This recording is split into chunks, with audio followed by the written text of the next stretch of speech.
Hey guys, this is Mr. Jewell. I just wanted to touch base with you real fast because I figured out what I was doing wrong in this problem in class, and it was kind of severe enough that I thought I would give you guys a little video about it.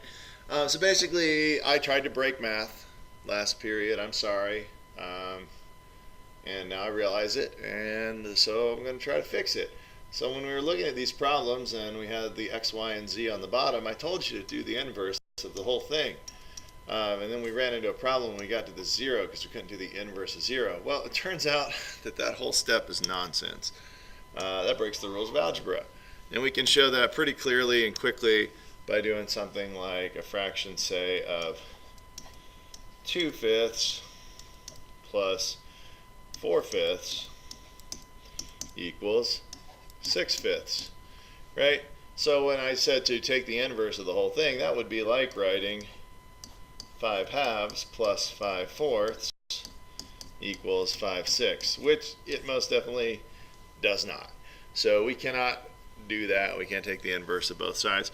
We can only do that if we have two ratios that don't have any kind of addition sign between them. So if we had, say,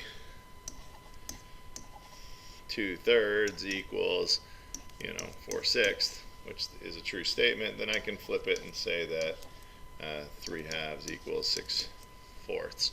But with that plus sign there, that's not going to be allowed. So instead, the way that we want to approach this problem is to define a second set of variables, kind of like we did with the u's and the v's earlier in the year.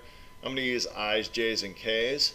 So we could say that I is equal to 1 over x, that j is equal to 1 over y, and that k is equal to 1 over z.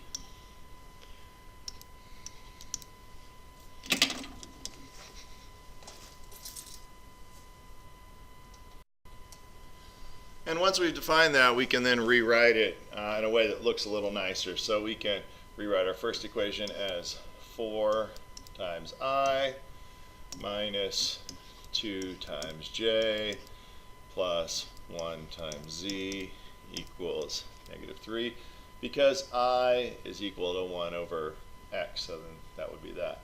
So then this becomes just 1i plus 2j minus 2z equals -1, then 2i plus 1j minus 3z equals 0. And I can make a coefficient matrix that looks like this: 4, -2, 1, 1, 2, -2, 2, 1, -3. Multiply that by now I, j, k, which is what we'll be solving for, and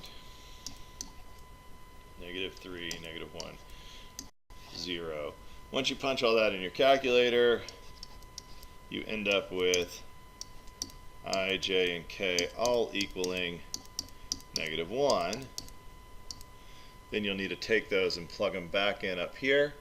So we would say that 1 over x equals -1, which means x equals 1 over -1, which is just -1. And since these all equal -1 and these are all 1 over the variable, that means that y is also -1 and that z is also -1. So our answer is still -1, -1, -1.